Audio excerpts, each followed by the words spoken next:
Pozdravljeni na današnji predstavitvi knjige naših sodelavk, dr. Mateje Čoh-Kladnik in Jelke Piškorič, Kazen naj obsojenca prevzgoji. To je knjiga o kazenskih ustanovah v Ljubljani in njeni okolici v letih 1945 do 1954. Lepo, da ste prišli. Zdaj pa kar besedo predajam direktorju Študijskega centra za narodno spravo, dr. Tomažu Ivešiču. Lepo pozdravljeni vsi skupaj. Tudi jaz se vam zahvaljujem, da ste se vzeli čas in da ste se danes odločili prisostvovati predstavitvi te zelo pomembne knjige. Čestitke seveda avtoricama za delo. Kot veste, Študijski center za narodno spravo upravlja z zaporniškimi celicami na Beethovnovi, katerih bo, upam, da kmalu zrasla stalna razstava. V sklopu teh prizadevanj smo v bistvu že kar 3 leta nazaj se bolj intenzivno lotili raziskovanja ozadja celic. Se pravi, ena je bila ta, da smo se odločili bolje raziskovati samo stavbo na Beethovnovi, v sklopu katere je išla potem monografijo, katero sta Mateja in Jelka uredile. No, in sedaj kot neke vrste nadgradnja tega pa imamo zdaj pred nami to monografijo Kazen naj obsojenca prevzgoji. Menim, da gre za zelo pomembno delo, ki prinaša dejansko veliko novega, predvsem v smislu, da so zajete ne samo kazenske ustanove, ampak tudi pač delovišča in taborišča in tajne lokacije, tako da je bolj znano, kaj vse se je dogajalo v Ljubljani v teh prvih letih po vojni. Vsem želim lep dan, upam, da se bojo pojavila tudi kakšna vprašanja ob koncu predstavitve. Hvala tudi recenzentu dr. Gabriču, da je danes tukaj z nami. To je to z moje strani. Hvala. Najlepša hvala. Zdaj bi pa najprej k besedi povabil dr. Aleša Gabriča, recenzenta te knjige oziroma enega od recenzentov. Drugi recenzent, dr. Damjan Guštin, se je opravičil, da ne more zaradi ene nujne obveznosti prisostvovati tej predstavitvi, tako da bi zdaj dal besedo dr. Alešu Gabriču za Inštituta za novejšo zgodovino. Najlepša hvala za besedo. Sem sicer mislil, da boste ta prvi avtorici, ki sem ima sicer že čestital, ampak ena čestitka več, ne nikoli odveč, da boste najprej vsebini povedali, ker sem hotel dodati le nekaj opazovanj, observacij, ki sem jih kot recenzent sicer že prej opravil in jih noter našel, nekatero opazovanje, nekatero so seveda tudi dopolnjena, ker sem denimo dobil samo tekstualni del, zdaj pa vidim še vso to bogato slikovno gradivo in ostale zadevščine, ki je bilo že predvideno, tako da je knjiga ena lepa celovita delo, za katerega, kot pravim, si avtori si zaslužite vse čestitke. Torej, govorimo o času, ko je komunistični prevzem oblasti in povojna represija najhujša, ko se pravzaprav sistem šele na novo postavlja na noge in ko seveda obračunava z vsemi dejanskimi in namišljenimi sovražniki. V tem delu, torej, ki govori predvsem o izvrševanju kazni, ne toliko o sami kaznovalni politiki, pa o teh zadevščinah, ki jih avtorici tudi navajata, ampak se pri tem sklicujeta seveda tudi na že objavljene študije, je pomembno to, da enostavno vidimo ne samo tisti del, kako se nekoga kaznuje oziroma kakšna je kaznovalna politika, ampak kaj pol tudi temu sledi. Zakaj? Zaradi tega, ker včasih se seveda tudi tortura v teh najbolj avtoritarnih ali totalitarnih sistemih pojasnjuje kot samo sebi namen. Tortura je vedno, ali pa kaznovalna politika je v smislu nečesa. Torej, to je treba ugotoviti in to je zdaj tukaj pojasneno, kaj s tem kazenskim delom seveda v kazenskih ustanovah sledi.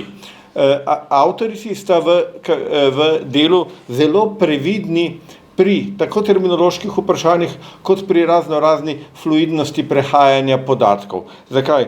Med političnimi in kriminalnimi zaporniki vemo, da jih imamo v statistikah ponekod ločeno navedeno, ampak že iz celega dela, ko knjigo preberete, se vidi ta fluidnost. Ali bomo ene lahko pravzaprav sodimo in jih razvrstimo na oba dva konca. Če se nekdo, socialno upre obvezni oddaji odkupa ali karkoli takšnega, je to seveda socialna kategorija. Ampak v to bedo ga je seveda pognal tudi nek ukrep oblasti. Zdaj ni rečeno, kje bo ta človek pristal zabeležen, v katerih statistikah, v katerih kategorijah. Isto je zakonodaja, kot sem rekel, ki jo pobirata po že prej napisanih pravnih študijah, kjer enostavno vidimo to nedorečenost in nejasnosti, ki so seveda potem tako pri kaznovalni politiki, kot pri izvrševanju kazni poudarjajo. In že eno stvar naprej, ko imam zabeleženo, pa lahko preskočim, seveda izvrstna odlika knjige je v tem, da ne bazira samo na eni vrsti podatkov, torej ne večkrat tisti CAS 1931, na katerega pol iz njega prepisujejo in se sklicujejo in pozabljajo seveda, da tako kot mora vsak drug državni uslužbenec, tukaj smo večinoma plačani iz državnega proračuna, napisati v poročilu za svojega sofinancerja vse v superlativih, kako super delamo, da bomo v naslednjo programsko obdobje prišli, tako velja seveda tudi za policaje, tako velja seveda tudi za stražarje, tako velja seveda tudi za sodnike. Torej je treba to gledati z mero skepse in to soočiti seveda z drugimi podatki. In potem že, ko imamo podatke, ki jih že imate tudi, ne govorim zdaj o spominskih, od ostalih uradnih državnih organov, ki so pa seveda za interno uporabo med njimi, tisti, ki so bolj pomembni, recimo se mi je zdaj zelo zanimiv, tega sem si tako zapomnil, je pa kdo zdaj ukazuje zavodom, torej pa kdo zdaj ukazuje v kaznovalni politiki, ali uprava taborišča, ali uprava zapora, ali nekdo nad njimi. Torej, že te nejasnosti opozarja, ko berete knjigo, že vidite te nejasnosti v tem smislu, da mogoče zakon je bolje napisan, kot je potem izvrševalni postopek in kaznovalni postopek, ker seveda presega. No, saj poznamo tisto že Vrankovičev iz leta 51, njegova analiza za Inform Borevce pa DKD-ovce, da je približno 1/3 kaznovanih nepravilno, oziroma da celo sodišča, ko že izrečejo sodno kazen, izrečejo v nasprotju z zakonom. Nekaj predpišejo za kazen, nekaj, kar za to kaznovalni, ki je že itak ozko omejen, sploh ni določeno. Torej, odlika velika je ravno ta. Kombiniranje različnih verov in ob teh, ki sem jih omenil, poleg Udbovsko-Oznovskega, še ostale državna uprava, torej, ki sodeluje pri tem, in seveda spominski veri, ki nam največkrat govorijo, velikokrat govorijo o tistem, česar zabeleženega v podatkih nimamo, torej tisti kaznovalni politiki o torturi. Knjiga je sestavljena zelo sistematično. Poglavja si sledijo tako, da se res tekoče bere iz enega v drugega in se seveda nadgrajujejo. Tako da imamo po eni strani opis kadrov, s katerimi policija razpolaga, torej šolanje, težave, ki jih imajo pri tem, ali jih imajo zadost, ali jih malo premalo, zakaj, ko jih imajo premalo, zakaj pride do pobegov iz taborišč, kako pol rešiti to situacijo. Govori o ustanovah in bivanjskih pogojih in seveda se opozarja, se tudi vidi skozi to, da seveda živimo še v času racionirane preskrbe in pomankanja, in seveda o tem različnih vidikih nasilja, od izsiljevanja podatkov priznanj do tistega nasilja, ki se lahko pojavlja tudi seveda zaradi sadizma ali pa izživljanja posameznih stražarjev, pa ga mogoče celo njegov nadrejeni toliko ne podpira, in seveda tisto, kar sledi vsakemu tovrstnemu prevzemu oblasti, ne mislim tovrstnemu v smislu ene take monolitne partije, ampak vsakemu taki radikalni spremembi oblasti, da smo, kot sem že rekel, v prvi fazi novega izgradnje drugačnega sistema, takrat so zapori v vsakih takih spremembah prenatrpani. Torej, količina mest v zaporih običajno ni zadostna. Kar je, se pravim, izrazito pohvalno, da dobimo to plastičnost slike, je bogato slikovno gradivo. Vsi, ki smo se s tem tematikami že ukvarjali, vemo, koliko je slikovnega gradiva in ostalega za to tematiko zelo malo. Tako kot vemo, da poznamo približno eno sliko iz Golega otoka, torej žice posnetka, če ne govorimo o stražarjih, pa tem, kako se oni zabavajo pa igrajo. Za tiste trpeče poznamo eno fotografijo, jih je tukaj seveda tudi že z tem, kako so pokazane, kako so izgledale celice, kakšno je bilo posamezno taborišče, kakšni so sodni zapori, kakšen je vhod in seveda do rušenja sodnih zaporov na koncu, torej takrat, ko to tisti preiskovalni zapor v Ljubljani tudi izgine. To dopolnjujeta seveda, ker je zopet plastična ponazoritev vsega, barvna zemljevida na začetku in na koncu knjige, ki nam kažejo taborišča v bližini Ljubljane, torej v sami Ljubljani in na drugih koncih Ljubljane. Zakaj je pomembno? Zaradi tega, ker prav pogosto, kad pri obravnavi teh tako imenovanih DKD-ovcev, družbeno koristno delo, lahko preberemo v številnih kartotekah, je bil na Golem otoku in pol se konča stvar na Golem otoku. Tako bom rekel, ko sem sam prebral za Vinka Möderndorferja, dokler nisem videl, kaj je pri njem, torej da je ta prvi v Medvodah delo, pa še kje drugje, torej da je tisto, za nekatere je skrajno taborišče samo skrajna točka, kar pa pomeni, da so predtem bili že na toliko delovnih taboriščih kot suženjska delovna sila pri izgradnji nove oblasti, pri izgradnji socializma. To pravim. Druga stvar, ki prinaša soočenje teh različnih vrst podatkov, je tista stvar, o kateri se vedno pogosto sprašujemo, ko govorimo o kaznovalni politiki pa sodni politiki. Poznamo politike, ki se vedno izgovarjajo, da o tem pa tem niso vedeli, kar pomeni, da bomo mogli odstopiti, če so vedeli, ker niso preprečili, in če niso vedeli, kar pomeni, da ne vejo, kaj se dogaja v njihovi pristojnosti v oddelku, ki ga vodijo. Ali s tem dokazujejo svojo nesposobnost, ali pa zavajajo. Tukaj imamo zdaj seveda tudi v knjigi, kar lepo vidimo tudi iz teh poročil, kar sem rekel, ker imamo različne zbirke podatkov, ki se jih uporabljajo, zavedanje teh nepravilnosti, ker o njih tudi razne poročajo. Nekateri se tudi sprašujejo, kako jih odpraviti, ampak nadaljnjega koraka v tem času, v 40. začetku 50. let, pravzaprav še ni. Zato mora priti do temeljne zakonodajne spremembe in do temeljno drugačnega politične spremembe, ki se je sicer v Jugoslaviji zgodil v 50. letih deloma, seveda zgodi se pa takrat, kadar stvari rešuje oziroma težave odpravlja tisti, ki jih ni povzročal. Dokler pa tisti, ki je povzročal težave, o njih tudi razpravlja in odloča, vemo, da dokončne odprave teh stvari še ne bomo prišli, ker krivec za napake, ki so se dogajale v teh postopkih, nikoli ni predviden, tudi v teh poročilih, ki jih avtorici navajata.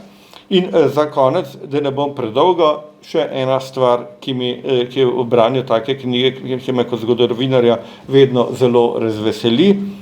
Avtorici sta zelo pazljivi pri uporabi terminologije. Vemo, da ko govorimo o takih zadevščinah, pogosto prebiramo to nabuhlo z emocijami nabito terminologijo, ki je bolj normalna za spominske vere tistih, ki so trpeli. V zgodovinarski literaturi ob soočenju verov pa seveda potrebujemo ali pa hočemo prebrati, pa si želimo prebrati še nekaj drugega in v tej knjigi pravzaprav temu skozi sledimo. Nimamo tega zavajanja od verov in nimamo tega nabuhlega emotivnega stila, ampak je vse postavljeno v kontekst oblasti, v kontekst časa, v kontekst represije, ki je potrebna in kontekst rezultatov dela, ki se od teh zapornikov kot prisilne delovne sile pričakujejo v času, ko se država še postavlja na noge in v času, ko se začne država približno stabilizirati. Čestitke še enkrat obema avtoricama in hvala za besedo. Hvala tudi vam za zelo zgoščeno analizo te knjige. Zdaj bi pa mogoče še kakšne druge detalje izpostavili in sicer bi najprej vprašal kako to, da ste se odločili sploh da boste napisali to knjigo in kako to, da sta v bistvu obe dve združili moči, da sta nastali dve knjigi različnih avtoric, ampak da sta skupaj združili v eno knjigo. Ja, kot je že Tomaž uvodoma povedal, v bistvu gre za en del prizadevanj, kako naše celice na Beethovnovi 3 umestiti v ta sistem kazenskih ustanov in točno pred enim letom smo imeli tukaj predstavitev tiste knjige V senci Beethovnove 3, kjer so se začeli te poskusi. Jaz sem takrat pisala o sami zgodovini stavbe, sem se pa že takrat zakopala tudi v arhivsko gradivo in našla kar en velik del o kazensko-poboljševalnem domu Ljubljana. Drugi del, ki sem ga pa našla, je bil pa znotraj fonda 1931, to se moram pa še posebej zahvaliti kolegu Tadeju Cankarju, ki me je usmeril tja. Našla sem namreč skice delovnih taborišč, ki prej še nikoli niso bile objavljene.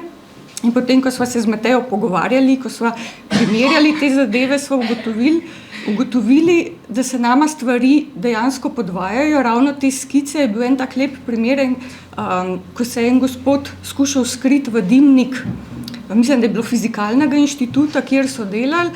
Mateja je to dobila skozi pričevanje, jaz v arhivskih virih in potem sva pa rekla, tukaj je pa zdaj možnost, da mi dve te zadeve združva in se je začela knjiga počasi sestavljati. Nisva vedela, da bo še toliko drugih arhivskih virov uporabile. V bistvu je šlo pa še za kar en dobršen del brskanja, da so vse to sestavile skupaj. Tako da na ta način se je začela ta monografija. To zaprav, omenjeni so bili že določeni arhivski viri, arhivsko gradivo, bi mogoče še kaj bolj izpostavlja, na čemu se bolj natančno temelji ta knjiga, na katerih arhivskih virih, na katerih pričevanjih in drugih dokumentih? Eden od glavnih virov je bil seveda republiški upravni organi in zavodi za izvrševanje kazenskih sankcij. Tukaj gre predvsem za poročila Kazenskega zavoda v Ljubljani, pa potem njegovega obrtnega podjetja in ekonomije. Seveda je bil pomemben tudi fond Republiškega sekretariata za notranje zadeve. Tukaj mogoče bi izpostavila zgodovino organov za notranje zadeve, pa potem poročila ministrstva iz let 45 do 51, pa že to gradivo, ki sem ga omenila, ki se hrani na mikrofilmih. Potem sva si pomagali tudi s spisi Centralnega komiteja Zveze komunistov Slovenije, in sicer s članskimi partijskimi dokumenti. Jaz sem nekaj o zgodovini same stavbe tudi iz fonda Okrožnega sodišča Ljubljana. Zdaj pa od tiskanih virov pa mogoče bi izpostavila še en broširan tipkopis zgodovine organov za notranje zadeve med letom 41 in 60, ki pa je nastajal v 70-ih letih in to ga je pripravila ena skupina upokojenih delavcev organov za notranje zadeve. Seveda sva pa za razmere v samih kazenskih ustanovah, tako v KPD Ljubljana kot v centralnih zaporih in deloviščih in taboriščih uporabile zlasti pričevanja in spominsko literaturo. Tam je največ ohranjeno o teh razmerah. Črpali sva pa tako iz našega arhiva SCNR, kot iz zaveze, iz pričevalcev in pa spominske literature, ki je nastala zlasti v 90-ih letih. Tukaj gre pa večinoma za duhovnike, pa mogoče tudi Angela Vode, Ljubo Sirc, take zadeve. Zdaj bi se pa mogoče malo še osredotočili na samo vsebino knjige in se bi vprašal, kakšen je bil sistem kazenskih ustanov v Sloveniji v tem obravnavanem obdobju. Hvala lepa, lepo pozdravljeni. Torej, sistem kazenskih ustanov, kot ga z Jelko razumeva v tej knjigi, zajema vse, torej od taborišč leta 1945 do zavodov za prisilno delo, do kazensko-poboljševalnega zavoda, kasneje kazensko-poboljševalnih domov. Zajeli sva delovišča in taborišča, ki so začela nastajati po sporu z Informbirojem, nekatera tudi že prej. Ta sistem seveda zajema tudi okrajne in okrožne zapore in ker govoriva predvsem o Ljubljani, sva temu dodali zapore državne varnosti, ki sicer niso bili kazenska ustanova kot taka, torej ustanova za prestajanje kazni, ampak preiskovalni zapori.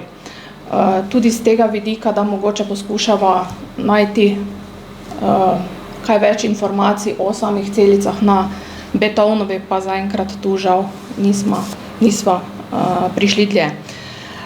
Maja 1945 je predvojne zapore, v katerih so bili že tudi policijski zapori med drugo svetovno vojno, večinoma prevzela OZNA, ki jih je tudi upravljala, nekatera taborišča oziroma te zapore je upravljal tudi KNOJ. In Ministrstvo za notranje zadeve v Beogradu, torej Zvezno ministrstvo za notranje zadeve, si je že kmalu po koncu vojne začelo prizadevati, da bi ti zapori prišli pod njegovo upravo. V Sloveniji se je to zgodilo septembra 1945, ko je Ministrstvo za notranje zadeve prevzelo upravo nad takratnimi kazenskimi zavodi in taborišči, in sicer so bili to jetnišnici v Ljubljani in Novem mestu, kaznilnica v Mariboru, taborišča v Brezstrnici pri Mariboru, na Studencih v Mariboru, taborišča v Kočevju in na Teharjah ter sodni zapori v Mariboru. Takrat, torej septembra 1945, je v teh zavodih prestajalo kazen ali pa bilo zaprtih nekaj čez 2900 oseb. Konec meseca, torej po tej spremembi, je konec meseca septembra 1945 bil na Ministrstvu za notranje zadeve vzpostavljen tudi poseben oddelek za kazenske zavode. Kasneje se je imenoval to oddelek za izvrševanje kazni ali tretja uprava. Prvi vodja je bil Anton Krajšek in potem dolgoletni od maja 1946, pa mislim, da tja do začetka 60 let, dr. Viktor Turnšek. Potem so se januarja 1946 zgodile neke manjše spremembe, ki so se navezovale predvsem na poimenovanja teh kazenskih ustanov. Tako na primer so kaznilnica v Mariboru in obe omenjeni jetnišnici, torej v Ljubljani in Novem mestu, so postali kazensko-poboljševalni zavodi, taborišča pa so se preimenovala v zavode za prisilno delo in so bila večinoma ukinjena tudi do jeseni leta 1946. Maja 1946 se je omenjenim kazensko-poboljševalnim zavodom pridružil še kazensko-poboljševalni zavod v Begunjah na Gorenjskem, kjer so kazen prestajale ženske, v prejšnjih 3 so kazen prestajali moški. In poleg teh so recimo spomladi, če pogledamo malo to strukturo oziroma organizacijo, obstajali še, spomladi 1946 obstajali še 3 okrožni zapori na ozemlju Slovenije, torej v Mariboru, Ljubljani in na Novem mestu in 27 okrajnih zaporov. Kot del sistema teh kazenskih ustanov so potem z uvedbo prisilnega upravnega ukrepa družbeno-koristnega dela začela nastajati tudi nova delovna taborišča tam od začetka leta 1949 naprej in seveda taborišča, ki so bila bodisi organizirana ob teh deloviščih ali pa so obstajala samostojno. Zdaj, ta organizacija se je zelo pogosto, kazenskih ustanov se je zelo pogosto spreminjala, kar je podrobneje opisano v knjigi. Prav tako so tam podrobneje opisane bivanjske razmere in pa sistem prevzgoje kaznjencev, katerega bistvo je bilo pravzaprav fizično delo, kot je bilo danes že omenjeno. Kot ugotavljamo, v bistvu ta sistem kazenskih ustanov ni bil zgolj sredstvo za izvrševanje kazni, ampak je imel zelo pomembno vlogo pri povojnih projektih ali pa projektih povojne obnove države in kasneje od leta 1947 tudi pri izvajanju 5-letnega plana.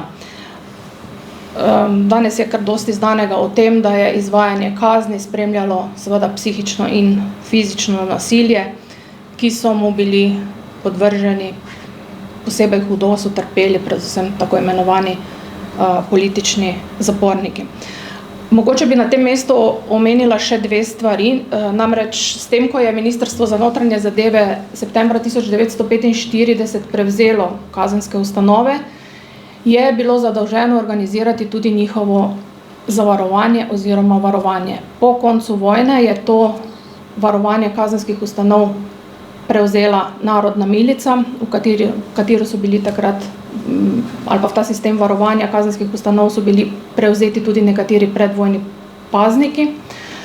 Glavna težava, ki sledimo vse od začetka in tam do sredine 50-ih let, pa je bila seveda pomanjkanje tega pazniškega kadra. In druga stvar, ki jo lahko v zvezi s tem ugotovimo, je, da ta kader, ki je varoval kazenske ustanove, dejansko ni bil usposobljen za to specifično delo. Skratka, ni obstajalo šolanje ali pa tečaji samo za paznike kazenskih zavodov. Prve razmisleke v tej smeri je mogoče zaslediti tam na začetku 90-ih let, da bi bilo pač paznike v kazenskih ustanovah treba posebej usposobiti za to delo, ampak to vsaj v tem obravnavanem obdobju, torej do sredine 50-ih let, se to v bistvu ni spremenilo. Druga stvar, ki bi jo želela pa poudariti, pa je, da je bila predvsem v kazensko-poboljševalnih zavodih oziroma kasneje v kazensko-poboljševalnih domovih prisotna državna varnost, torej OZNA oziroma kasneje UDBA. Posebej izrazito to postane po letu 1948, ko je bil pri UDBI za Slovenijo ustanovljen poseben odsek. To je bil odsek za splošno evidenco, ki je bedel nad kazensko-poboljševalnimi zavodi. To pomeni tudi nad delovišči in taborišči, ki so bila potem organizirana. To pomeni, da je imela UDBA svoje pooblaščence v kazensko-poboljševalnih zavodih, na deloviščih in v taboriščih in je v bistvu na ta način spremljala jetnike, posebej tiste problematične ali posebej hude, tako imenovane protinarodne elemente, kot so jih takrat imenovali. V kazensko-poboljševalnih zavodih je bil pooblaščenec UDBE običajno namestnik oziroma pomočnik upravnika zavoda. Tako. Zdaj ste na splošno predstavili pač te kazenske ustanove, bi mogoče še malo bolj povedali, še kaj več povedali o centralnih zaporih OZNE oziroma UDBE, kakšen status je bil v primerjavi z drugimi zavodi in pač njihove značilnosti? Torej, centralni zapori OZNE oziroma UDBE, danes vemo, so bili na Poljanskem nasipu. Tam nastali so iz prisilnih delavnic, ki so bile zgrajene sredi 19. stoletja. Organizacijsko so sodili neposredno pod OZNO oziroma UDBO za Slovenijo. Bili so pa to pač preiskovalni zapori, se pravi za tiste preiskovance, ki so bili osumljeni političnih kaznivih dejanj. Že med vojno so bili tam zapori, posebej več je znanega o tem, ko je pač nemški okupator tja preselil svoje policijske zapore, oziroma je bilo to, recimo kot priča Angela Vode, izhodišče, od koder so vozili ljudi v internacijo. Je pa bila že po koncu Prve svetovne vojne ta stavba prisilnih delavnic spremenjena v umobolnico in v bistvu so konec leta 1943 paciente preselili, bolnike preselili iz te stavbe in potem organizirali pač tam, nemški okupator je potem tja preselil svoje policijske zapore. Stavbo so povezali z stavbo na Povšetovi ulici 5 in v bistvu je na ta način nastal en velik jetniški kompleks. Maja 1945, torej potem, ko je OZNA prišla, ali pa vodstvo OZNE prišlo v Ljubljano, je OZNA prevzela tudi te prostore na Poljanskem nasipu in jih spremenila oziroma vzpostavila tam pač svoj zapor.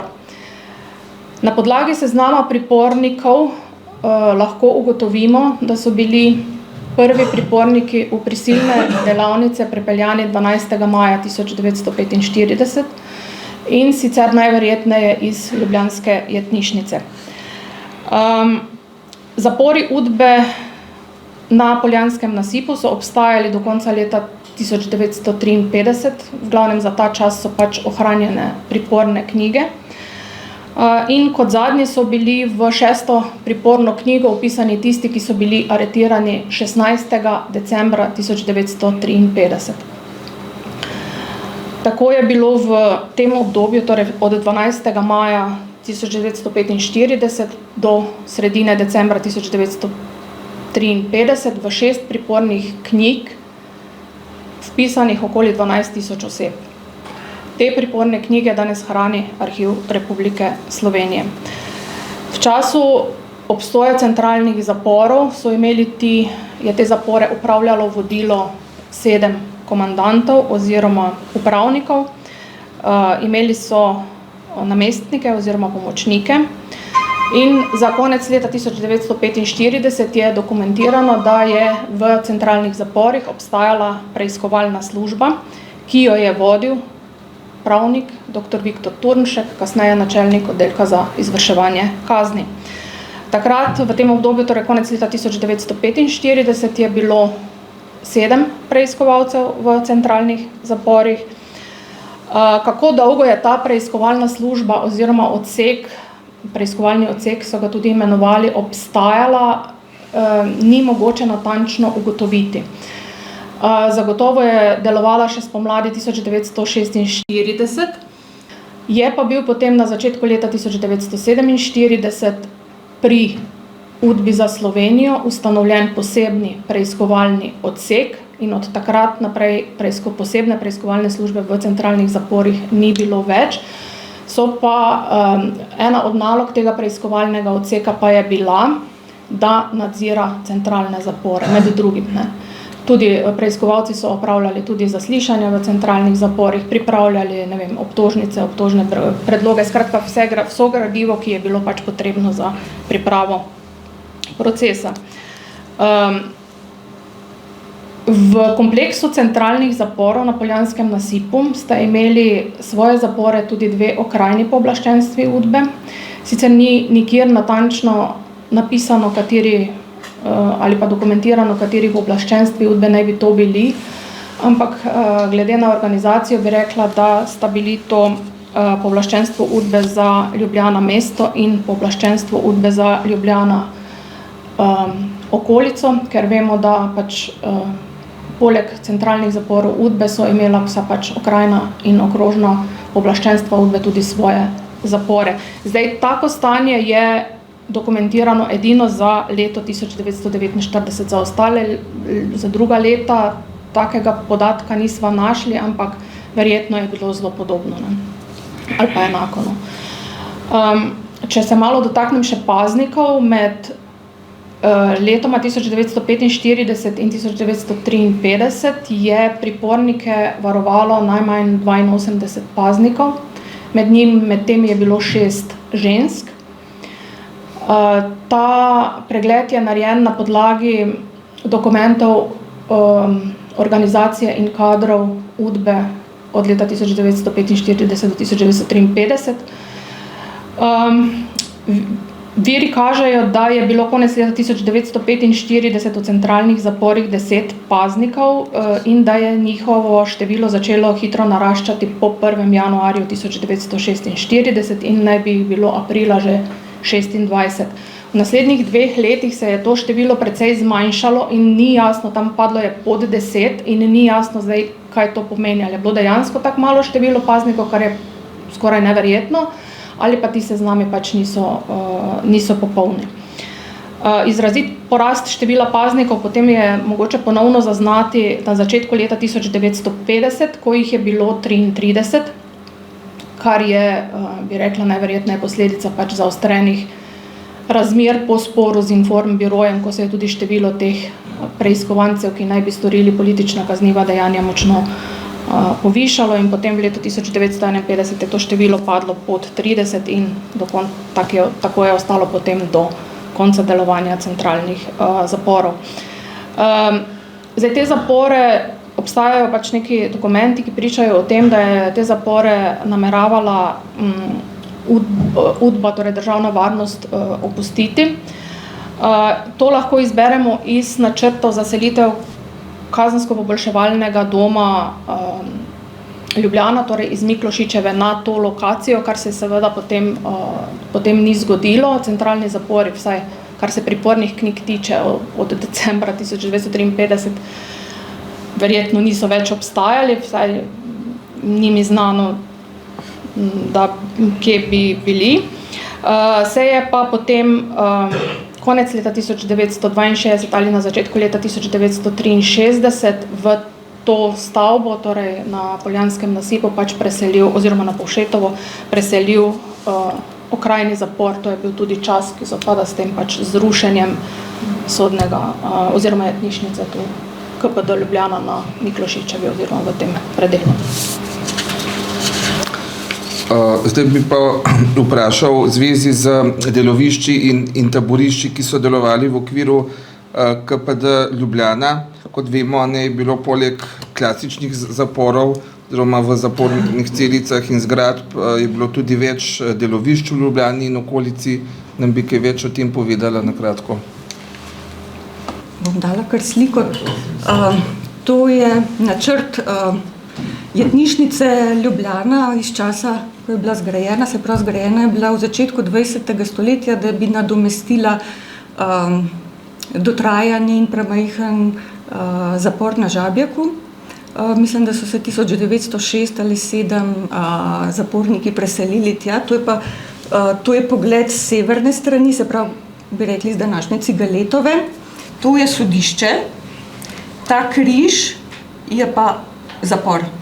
Ta del je pralnica, pač so uporabljali za pranje jetniških stvari. Kot zapor je bila ta stavba v uporabi seveda tudi ves čas druge svetovne vojne in potem takoj po vojni, kot je že omenila Mateja. Se pravi, od leta 1946 se imenuje Kazensko-poboljševalni zavod Ljubljana in je bila to srednja kazenska ustanova v Ljubljani, ki je bila namenjena zlasti prestajanju kazni odvzema prostosti s prisilnim delom. Je bila pa to mešana ustanova, v bistvu so bili v njej tudi priporniki in njej so kazen prestajale lahko tudi ženske. Ta stavba je bila zgrajena za 400 jetnikov, ne pa kot vidimo tukaj na enem grafu gibanje, sicer moramo opozoriti, da statistični podatki so bili zelo različni. Največ jih je bilo za leto 1948, tudi vidite spodaj po legendi, pač kar sva našli, sva uporabili. Zdaj takrat, ko je omenjen začetek ali pa konc leta, lahko sklepamo, da je bilo manj jetnikov takrat v ustanovi, ker to je tradicionalno ob koncu leta je šlo za pomilostitve. Ampak tukaj vidimo lepo, ob prevzemu je čez 1000 jetnikov v ustanovi, se pravi zgrajena pa za 400, sicer se potem nekoliko zmanjša število in od leta 1948 spet naglo raste. To je seveda povezano tudi z zelo slabimi bivanjskimi razmerami v ustanovi in s to veliko prenatrpanostjo se je uprava zavoda borila od vsega začetka in ena od njenih strategij je bila, da poskuša čim večje število jetnikov prestaviti na zunanja delovišča. Tukaj imam Litostroj kot eno od prvih, ampak ni bilo prvo. Prvo delovišče, ki nastane, je v bistvu Ižanski grad. Dobili so ga že z agrarno reformo skupaj s 50 hektarji zemlje, ki je bilo namenjeno za tako imenovano državno kmetijsko posestvo, se pravi, da so tam pridelovali hrano za potrebe zavoda. So pa grad začeli že takoj obnavljati. Tja je bil takoj leta 1946 poslan Stanko Dimnik, da bi pregledal, v kakšnem stanju je stavba, ki je bila v času druge svetovne vojne požgana in je bila zaradi tega tudi poškodovana zelo. Prej je bilo omenjeno, da so zapornike uporabljali kot fizično delovno silo, v bistvu so uporabljali tudi njihovo znanje, ker gospod Dimnik je bil statik, ki je bil recimo zadolžen pri gradnji nebotičnika za statiko. Ne? Je pa potem tudi pri gradnji litostroja sodeloval. Se pravi, najprej pošljajo njega tja, da pregleda stavbo, v kakšnem stanju je. Zdaj, jaz nisem našla nikjer, da bi bili leta 1946 že zaporniki na Ižanskem gradu, zagotovo so pod začetka leta 1947, ko pospešeno obnavljajo stavbo in ko ekonomija oziroma to državno kmetijsko posestvo že deluje. Preselijo pa večje število zapornikov tja novembra 1947 in sicer tja preselijo državno obrtno podjetje Motor, kot se je imenovalo. To podjetje je delovalo že v Ljubljani na Miklošičevi cesti, ampak se je soočalo pač s prostorsko stisko, želeli so povečati njegove kapacitete in ko je bil grad obnovljen, podjetje preselijo na Ig in skupaj z njim večje število zapornikov.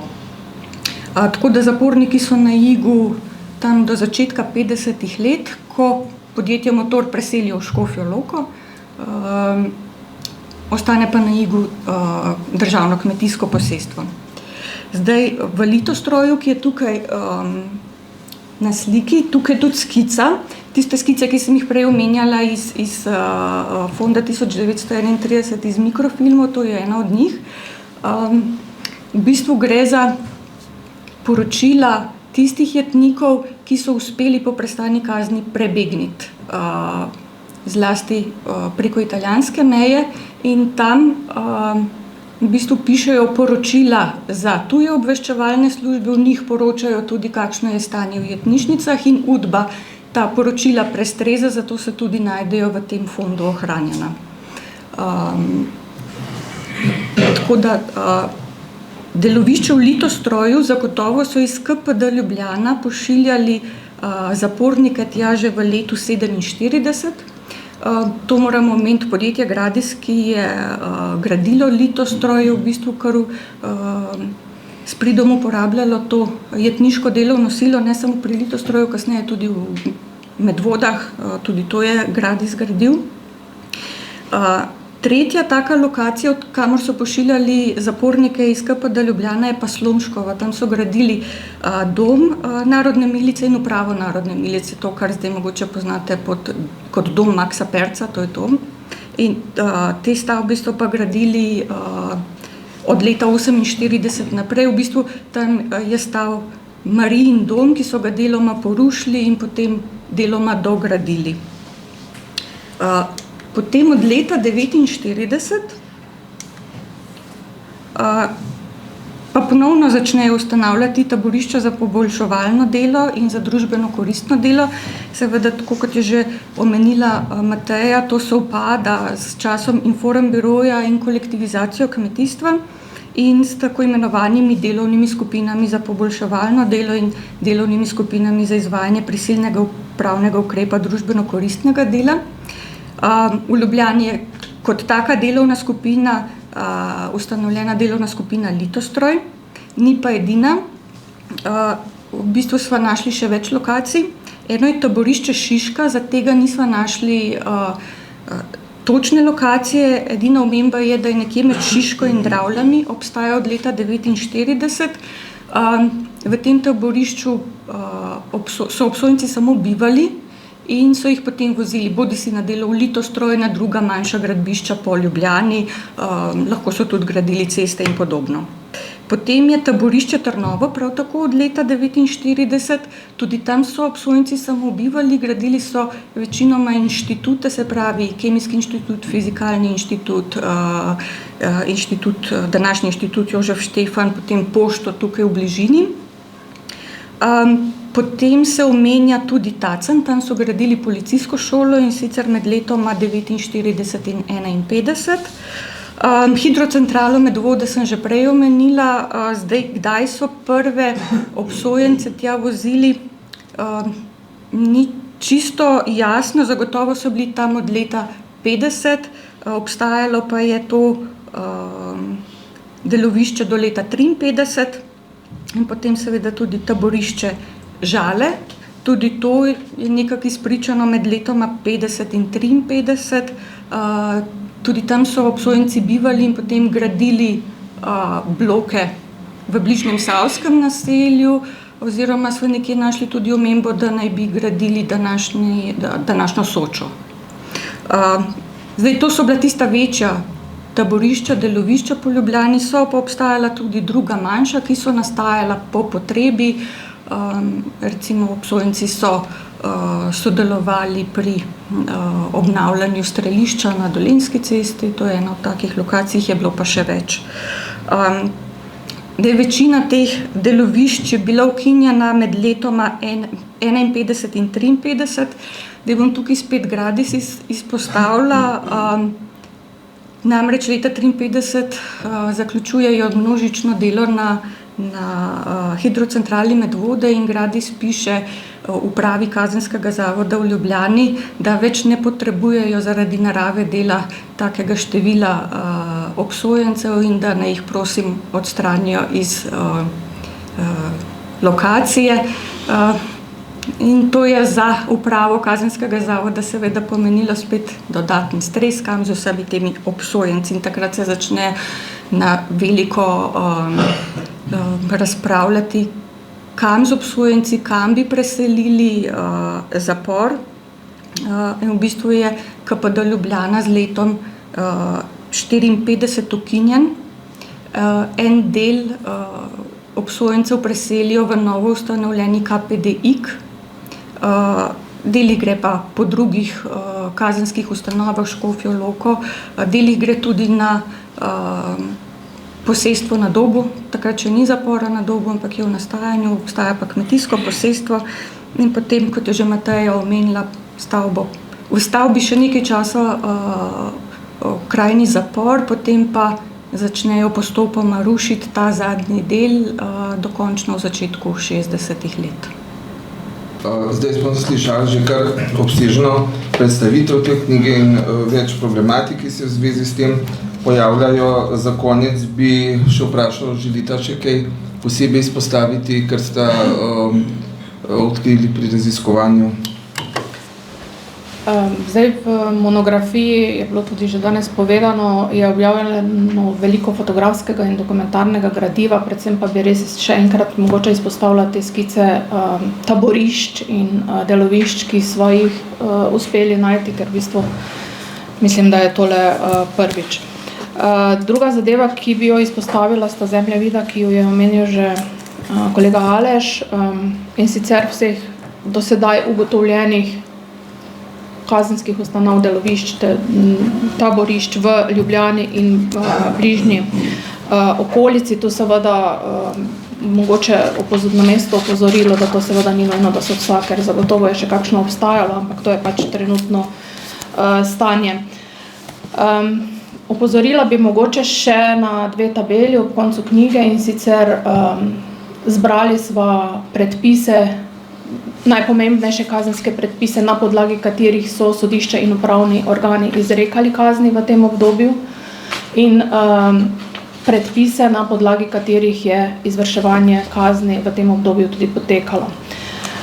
Čisto za konec pa bi mogoče predstavila še en obsežen nabor biografij oseb, ki so v tem desetletju po koncu druge svetovne vojne delovale v tem kazenskem sistemu oziroma v tem sistemu kazenskih ustanov, od ministrov za notranje zadeve do načelnikov državne varnosti, do upravnikov centralnih zaporov, tudi tistih upravnikov kazensko-poboljševalnega doma v Ljubljani, ki sva jih uspele identificirati, pa še kdo se najde na tem seznamu. Hvala lepa.